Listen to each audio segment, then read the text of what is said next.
আসসালামু আলাইকুম রহমতুল্লাহ বরকাত। সম্মানিত দেশবাসী, আমি cancer specialist doctor SM. Sarwar. বিশেষ করে আপনারা জানেন যে ক্যান্সার হলে আনসাইনিক, ক্যান্সার হলে আমরা সাময়িকভাবে চিকিৎসা দিয়ে থাকি। একসময় ক্যান্সারের মৃত্যু হলে সেটাই মেনে নিতে হয়।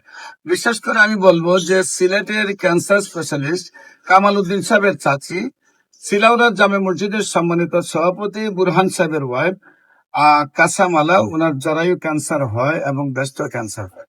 সেই ক্যান্সার রোগী সিলেটের কামাল উদ্দিন সাহেব চিকিৎসা করে বললেন যে আর তার চিকিৎসা সুস্থ হওয়া সম্ভব নয়। তারপরে বললেন যে ওনাকে এই সময় অপারেশন করে আর ওনার ক্ষতি হবে, যে কয়দিন বাঁচেন এমনি ওনাকে বাড়িতে নিয়ে যান। তারপরে তারা আসে আমার কাছে চিকিৎসার জন্য। আল্লাহ রসের সম্মতে ওনার সমস্ত বডি থেকে ক্যান্সার চলে যায় আজ থেকে আরো 20 বছর আগে।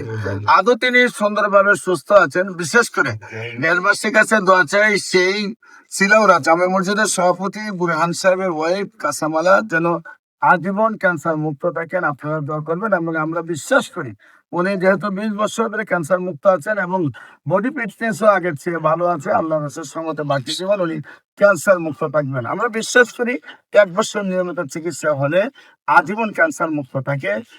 নিয়মিত 4 মাস চিকিৎসা করলেই সমস্ত রিপোর্টে ভালো আসে।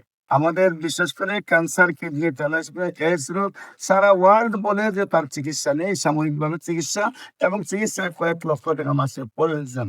কিন্তু আমরা বলে থাকি ক্যান্সার, কিডনি, থ্যালাসেমিয়া, এইডস রোগ সম্পূর্ণরূপে সুস্থ হয় এবং হোমিওপ্যাথি অল্প টাকায় চিকিৎসা সম্ভব হয় এবং স্থায়ীভাবে সমাধান হয়। যে কোনো প্রয়োজনে স্ক্রিনে দেওয়া নম্বরে যোগাযোগ করার জন্য আহ্বান জানাচ্ছি। সবাইকে ধন্যবাদ। আসসালামু আলাইকুম রহমতুল্লাহ।